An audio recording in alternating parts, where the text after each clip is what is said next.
Hello. For those of you that don't know me, I am C Average, and this is going to be my tournament report for the Kansas City Materia Cup for the Final Fantasy trading card game. I don't know how many of these I'll do, but it sounded kind of fun. Any future tournament reports might end up being more Magic focused. For now, let's just dive right into the Final Fantasy Materia Cup. So, for this Materia Cup, I decided to play a kind of interesting deck list that I called Hojo is no bozo. This list is basically just like a super toolboxy deck. So if you look at the list here, lots and lots of one-ofs. I think literally half of the deck is singleton.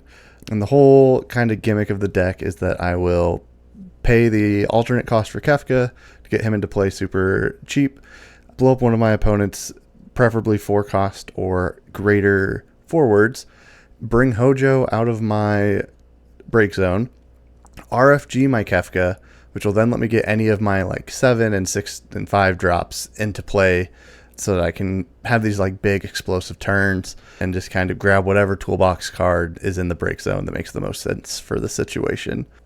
I didn't end up doing too well. We'll talk about that a little bit here in a bit when I go over the report for day one. But I do actually believe that this deck is honestly pretty solid. It gives you a lot of like room to build towards what you think the meta will be doing. You can make a lot of meta calls, and it's just really interesting. I'm primarily a Magic player, so getting to play a deck like this that has a lot of options just kind of, I don't know, makes the game a little more enjoyable to me. So I won't necessarily go over too many of the specifics, but some of the calls that I made, I play against a lot of Gullwings, and this deck really struggles against the Gullwing matchup because of its tendency for like single target removal, and Gullwings just like saying that I can't do that. So that's why there are things like the 5-cost Techaton and Shadow Lord. Both of those were kind of tech pieces for that Gullwing matchup. And then I was experimenting with the like Rampier Shantoto stuff just because, you know, it's kind of in that same vein of like cheating out these big bodies for a lot cheaper. And there were a good chunk of cards that could come in off of the Rampier thanks to the newest set that came out. Like I said, there weren't too many things that I wanted to call out with this specific list yet. So let's just go right on into tournament report for day one. I ended up finishing the day 2-5, so not super great. I was 2-2 going into lunch, feeling pretty good, and then I just couldn't make it happen through the end of the day. As far as my round by round report, round one, I started the day off with a win. Felt really good about that. Played against MBM, one of the new hot decks of the meta. So the deck that I was playing against, this particular brew of MBM, they were playing a lot of like 2-cost monsters, a lot of those MBM monsters. So very early on, I play a Iridia backup, and I tutor, I don't even know what the summoner was, probably a Seymour or something, but the important thing was that I grabbed an Ixion immediately and held it. So this really kept my opponent from being able to activate all of their monsters and really go in and pressure me. Because if they did, then they just all would die. So this really just like kind of gave me the time to build up to Limit Break Shantoto, wipe the board, and then just kind of take over from there with the Kefka loops that we talked about in the deck tech. Overall, very good game. Round two, I actually ended up playing against one of my locals, Alex. He was playing a Golbez deck that the whole point was play Golbez, break Golbez using like Luna Freya hitting an Odin, and then dump a bunch of 2-drops onto your board, namely the light Yuna, so that then you could just kind of make your opponent miserable and probably kill them on turn 2. Just like the first game, I tutor up an early Ixion because I know, you know, I'm familiar with this deck because it's a local. I know that, hey, if I have this Ixion, I can really just like blow them out when they go ahead and do the Golbez thing. Unfortunately, he got me to 6 damage very quickly, and we did still have a good game though. Eventually he just kind of had to go for it with the Golbez. I take everything out with the Ixion. I had it actually tucked under a Man in Black so that I could Ixion, which would trigger his Cleon, and then I could Ixion again. But unfortunately, the hasty 2-drop lightning that could just come in out of the break zone in the middle of combat just kind of was too much for me to deal with. So did end up taking a loss in round two. Round three, Played against another friend, played against Adam of Kasar Games, and this was not a super great game. So Adam was playing Icewind Crystals, and he ended up doing really well. He did make day 2, which we can talk about a little later. But he caught me with a super early Seymour. I had 2 backups and 1 card in hand, so Seymour came down and just took over the game, locked me out completely. Never really was able to recover from that, so not really too much to talk about on that round. Round 4, going into lunch, I did get another win. Played against Cat 8. This time it was my turn to play the Seymour and kind of lock out the game. So I had Seymour, I had Lock. My opponent had to kind of deal with those for a while. So even if they stayed like dull and frozen, they were just eating up so many resources that, again, Limit Break Shantoto came in to save the day. And then actually Ultimecia was kind of the MVP of that round. Ultimecia came in after the Toto and just froze everything and gave me time to take the win. So going to lunch, 2-2, feeling pretty decent. And then things get bad. So round 5, I play against a Water Lightning Chark deck. I actually do love playing Chark myself, but because I hadn't played in a bit going into this Materia Cup, I was not really familiar with the fact that Water Lightning should make me think, oh, this is going to be a Chark deck. So I get hit by an early Chark, or Chaos, followed by Arc, followed by another Arc, as it usually goes. Was able to kind of claw back a little bit with the Shantotos and the Hecaton and that sort of thing.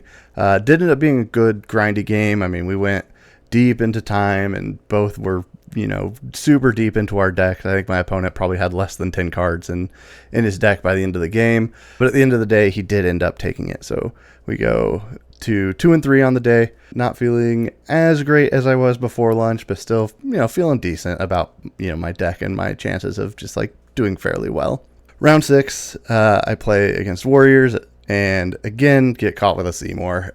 I think I had maybe 3 backups this time, but one of them was a Mono Lightning backup. It was the Rampier, so it just wasn't useful for me. So my opponent would dull and freeze my 2 Rainbow backups and make me discard a card, and I just never really had a chance to get back into this game. The 2 times I tried, my opponent had a Mott, and then the game was over. So it wasn't a great round for me. And then round 7, this one was bad. I honestly could have left my deck in my bag and would have probably had just as much success. My opponent was on Scions, and they played well. I don't want to detract from, my opponent's play, but I just could not draw anything, couldn't find any useful cards, and by the time I did, Y'shtola was hanging out ready to, cancel anything I tried to do. So overall, didn't feel great to end the day on 3 losses, but I'm still pretty happy with how my deck performed.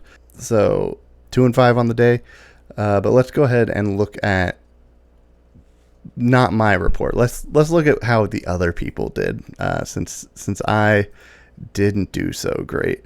We had KP undefeated on Wall 7. We had 5 total Wall 7 decks in top 16, which is pretty wild. 3 crystals, 2 mono fire, and then we had 1 each for Water Lightning, not Chark.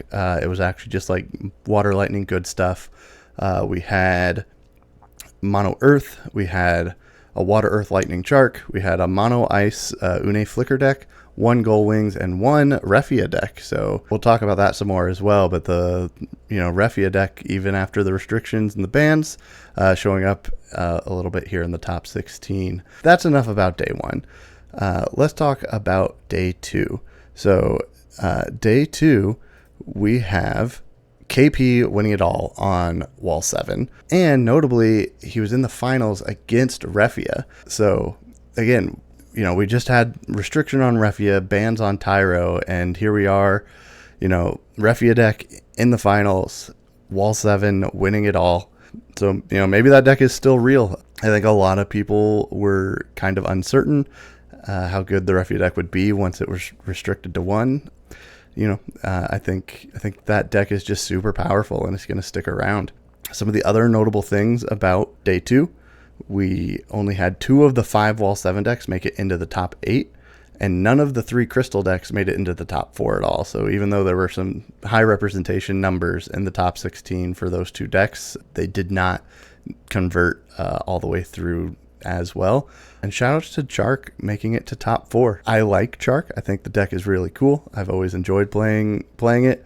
I wasn't sure if it was really in a good spot right now, but making it top 4, that's pretty sweet. Unfortunately, I don't have too much more to talk about with day 2 because I was spending the day driving back.